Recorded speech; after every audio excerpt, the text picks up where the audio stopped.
Ovo je hrvatski kišobran, ili kako mu još tepaju, antirecesijski kišobran, jer se počeo proizvoditi za vrijeme najgore ekonomske krize u svijetu.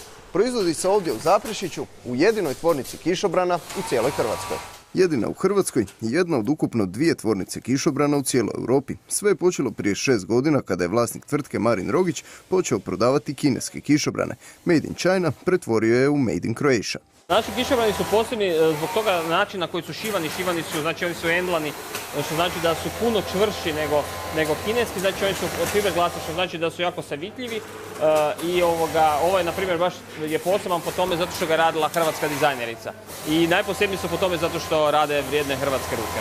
Svakom kišobranu posvećuje se posebna pozornost i svaki se kroji ručno. U tvrtki je zaposleno 40 ljudi. Jako dobro uspijeva u svjetskim zemljama, u Italiji, u Japanu, u Engleskoj, u Francuskoj.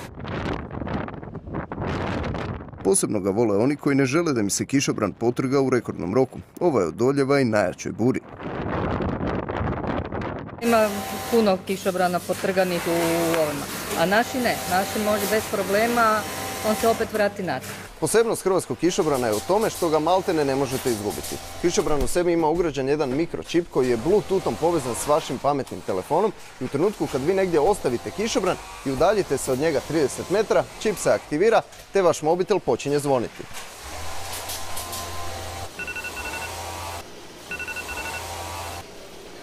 Evo ga, stvarno je počeo zvoniti. Na dan iz ove tvornice izađe 1000 kišobrana, na godinu njih 150 000 i četvrtina svih prodaje se diljem svijeta.